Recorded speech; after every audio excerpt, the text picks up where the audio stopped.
안녕하세요. 음악 커뮤니케이터 가치입니다. 걸스플래닛 9화를 보겠습니다. 같이.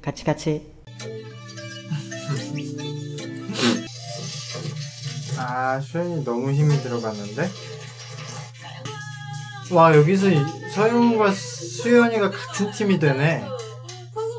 와, 이 팀 너무 좋은데? 안 어울리는 이미지라고 생각을 해서. 이거 왜 로버트 초래 안 해줘? 여기서 영원이와 수현이가 붙네. 와, 수현이 왜 이렇게 예뻐? 메이가 J그룹이었지. 나 언젠가부터 C그룹이라고 생각했네. PPL을 이렇게 얻네. PPL 태우려고 이 많은 인원 운동회를 했네. 네, 오늘 이렇게 방송 봤는데 오늘은 뭐 그냥 쉬어가는 타임이네요. 뭐 예능 방송처럼 좀 나왔고, 원래는 방송이 이 시점 되면은 조금 멤버들이 한계를 느끼는 좀 시점이에요. 계속된 스토리텔링이 있고 고정 팬들이 있어서 순위가 엄청 많이 변하지 않기 때문에 안에서 이제 데뷔권에 파이널을 갈 수 있는 친구와 갈 수 없는 친구들의 격차가 점점 많이 나서 동기부여를 잃게 되는 멤버들이 좀 생기는데, 아마 지금 멤버들이 그런 순간일 거예요. 그래서 같은 이제 팀 안에서도 동기부여가 떨어져서 이런 연습을 하거나 무대를 하는 거에 대해서 되게 의미가 없고 좀 괴로워하는 친구들도 나올 테고, 또 막 열심히 해야 되는 친구들이 있으니까 그 안에서 어떻게 팀을 꾸려서 앞으로 나아갈지 되게 고민이 되는 시점인데, 그래도 지금 중간 순위지만 투표 순위가 굉장히 많이 바뀌어서 원래 이렇게 투표 순위가 많이 바뀌는 시점이 아닌데, 그리고 제가 저번에 이제 한국인 멤버가 적게 들어갈 것 같아서 좀 제작진이 고민하겠다고 말씀드리고 얘기를 해봤는데, 관계자분들하고.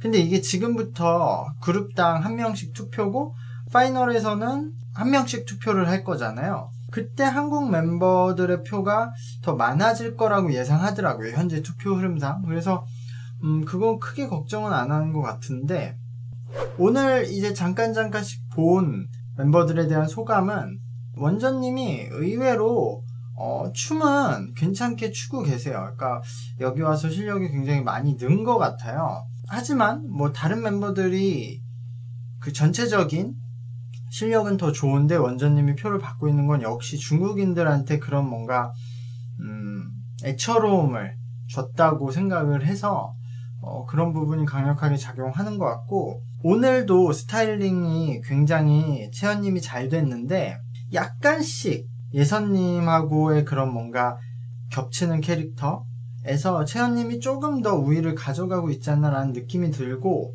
저는 아직도 두 분 다 데뷔하기 힘들지만 한국인 멤버 중에서는 서영은님과 김수현님 둘이 뭔가 비슷한 캐릭터인데 둘 다 너무 제가 좋아하는 타입의 멤버거든요.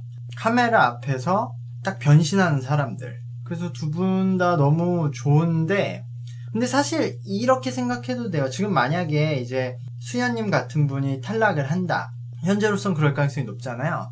근데 수현님 중심으로 그 아이돌 팀이 제작이 될 거예요. 저 정도의 캐릭터와 퍼포먼스를 보였으면. 그래서 물론 그 걸스 플래닛에서 데뷔를 하는 게 굉장히 많은 지원을 받고 관심을 받으니까 훨씬 더 좋은 길이지만, 그렇지 않아도 지금 이 정도 올라온 것만으로도 굉장히 주목을 많이 받고 있을 거다. 그리고 저는 이제 서영우님이 제가 초반에 말했듯이 약간 네거티브한 느낌을 가지고 있어요, 서영우님이. 그래서 그게 가장 좀 불안하고 걱정이 됐어요. 약간 그런 되게 어린애 같고 약간 소년 같은 감성도 있거든요. 그러면서 서영우님은 약간 오타쿠 같은 감성도 있는 것 같고, 약간 인싸 감성도 있는 것 같고. 근데 저는 이제 이렇게 벌써 9화까지 보면서 다시 그냥 그래도 서영우님을 가장 응원하게 됐어요. 제가 처음 첫인상 때 느꼈던 그 부분들에서 더 많은 그 캐릭터를 발견했는데, 그것들이 종합적으로 좋은 방향으로 흘러갈 수 있지 않을까. 그래서 서영우님의 그런 약간 낯도 가리지만 그래도 도전적이고 무대에서는 적극적이고 자신감이 있고 그런 양면성이 저는 되게 좋은 포텐셜로 작용할 거라고 생각하고, 서영님이 오늘 노래하는 것도 보면요, 들으면 노래를 잘하죠. 근데 그 기본기는 좀 부족한 상태거든요. 소리를 낼 때 이제 창법 위주로 이쁘게 소리를 내려고 계속 만들어서 내요. 근데 이게 본인이 좀 부르기 어려운 영역에 갔을 때, 그러니까 높은 음에 가거나 뭔가 호흡을 많이 내야 될 때는 또 발성 위주로 전환을 하거든요. 근데 그런 포텐셜이 이거 아주 조금 아이유님의 초기랑 닮았어요. 제가 아이유님 초반에 나왔을 때 부 부르고 이럴 때 굉장히 좋아했는데, 그 직후에 약간 아이돌스러운 음악으로 전환하면서 초반에 창법을 너무 많이 베이스로 깔아서 그때 좀 걱정을 많이 했던 시기가 있었어요. 저것보다는 좀 유나님 정도의 포텐셜이 있는데 그래도 발성을 좀 더 비중을 가져가는 게 좋지 않을까 했는데, 아이유님은 거기서 또 멈추지 않고 계속 진화를 해서 지금은 사실 유나님을 능가하는 보컬이 되셨죠. 혹자는 유나님이 더 잘한다고 생각할 수도 있는데 저는 유나님을 진짜 좋아하거든요. 근데 저는 이제 아이유님이 보컬 실력으로도 유나님을 좀 넘지 않았나라고 생각하는데, 서영님의 그 단계, 그 창법이 좀 과도하게 쓰였던 단계의 아이유님보다 당연히 노래 실력은 떨어지지만 그 느낌, 흐름, 그러니까 그 서영님이 저렇게 부르는 이유가 그때 아이유님의 이유와 비슷하게 느껴져서, 서영님은 저기서 꾸준히 진화를 하려고 노력한다면, 아이유님이 멈추지 않았듯이 꾸준히 나아간다면 보컬에서도 굉장히 포텐셜이 있지 않나. 다른 부분에서는 당연히 되게 잘하잖아요. 그래서 저는 이제 서영님을 굉장히 다시 응원을 하고 있고요. 그리고 이번에 다현님이 굉장히 높은 등수를 받았는데, 그런 약간 리더십 있고 뭔가 희생을 하고 그랬던 점에서 점수를 많이 받으신 것 같아요. 전 아직도 다현님의 개인 실력에 있어서는 너무 좀 딱딱한 느낌을 많이 받지만, 어쨌든 그런 실력 자체에는 큰 문제가 없고 저런 느낌에 대한 문제이기 때문에 이것은 충분히 이제 트레이닝으로 고칠 수 있기 때문에 나쁘지 않다고 생각하고요. 예선님은 보컬을 한 번 더 좀 들어보고 싶긴 해요. 저번에 2년 때 그 녹음본이 너무 좀 충격이었어서. 그리고 보라님이 계시죠. 사실 지금 여기에서 이제 메인 보컬을 할 만한 사람 1순위는 보라님이죠. 근데 보라님은 지금 순위가 낮잖아요. 근데 크게 걱정 안 하셔도 될 것 같은 게, 어쨌든 메인 보컬 1순위긴 해요. 전체 실력 중에. 그래서 본인이 이 걸스플래닛 파이널에 가서 데뷔를 해도 당연히 보라님한테는 좋은 일이고, 보라님은 여기서 탈락을 하셔도 체리블렛이 있잖아요. 저는 분명히 체리블렛이 걸스플래닛 이후에 반짝이던 아니면 장기간으로 롱텀을 가던 한 번 더 주목은 받을 것 같아요. 왜냐면 어쨌든 체리블렛에 나온 보라, 지원, 메인님의 채윤님도 있잖아요. 프로듀스 48에.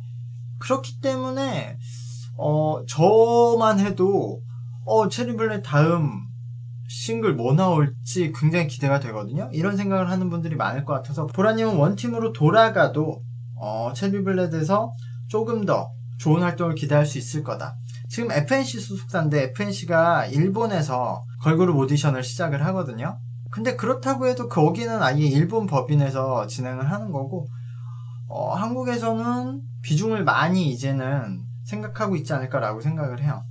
그리고 일본에서는 유리나님이 역시 초반에 그 자기소개 때 보여줬던 퍼포먼스를 그 이후엔 전혀 보여주지 못하고 있어서 조금 떨어지는 감도 있는데, 저는 그래도 유리나님이 애초에 엄청 노래를 잘하거나 엄청 춤을 잘 추기보다는 그 얼굴 표정 하나로 올라온 분이기 때문에 전 그건 유효하다고 생각해요. 9명 중에 1명으로서 좋은 역할을 할 수 있을 것 같고요. 에자키님이 점수를 얻는 부분도 어쨌든 굉장히 성실하고 묵묵하고 좀 이렇게 노력파인 캐릭터들이 점수를 많이 받고 있는 것 같아요. 근데 저는 일본인 멤버 중에서는 그래도 끝까지 루안을 밀어보려고 해요. 어쨌든 카와이한 담당이 한 명은 있으면 좋겠다고 생각해서, 루안님 힘들겠지만 끝까지 그 귀여움 하나로 한번 도전해봤으면 좋겠고, C그룹에서는 뭐 션샤오팅님은 제가 처음부터 얘기했지만 뭐 데뷔하는 거고, 수리이치님이 노래 실력은 나쁘지 않은데 그 노래 창법 자체가 이 K-팝 아이돌 발성이 아니라서 메인 보컬을 맡기기에는 애매하고, 사실 후야닝님이 K-팝 스타일의 보컬 톤을 갖고 계세요.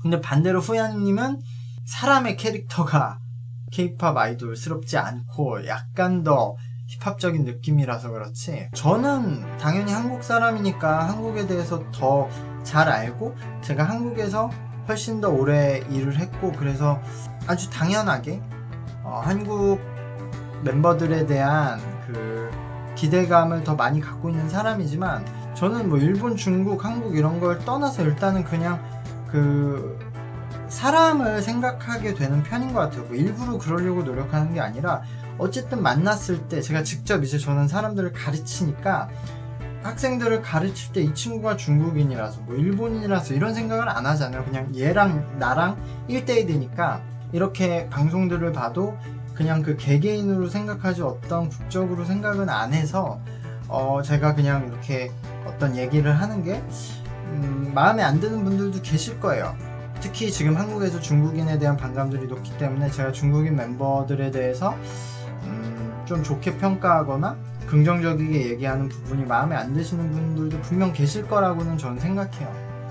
근데 그렇다고 제가 중국인이니까 뭐 일본인이니까 어느 나라 사람이니까 어떤 시각을 갖고 말한다고 하면은 그 개인한테도 너무 가혹하고, 뭐 제가 원래 그런 성향도 아니고, 그리고 그쪽에서도 그럼 한국인을 그렇게 대할 거잖아요. 그래서 저는 원래 그런 성격이 아니기 때문에 저 같은 한국인 트레이너도 있으면 좋지 않을까. 그러면은 그 나라에서도 우리 한국인 멤버들을 차별 없이 봐주는 사람들이 있지 않을까라고 생각을 합니다. 어쨌든 오늘 방송 여기까지 하고요. 또 일주일을 기다려서 다음 주 방송을 기대하도록 하겠습니다. 감사합니다. 구독과 좋아요 부탁드리겠습니다. 안녕.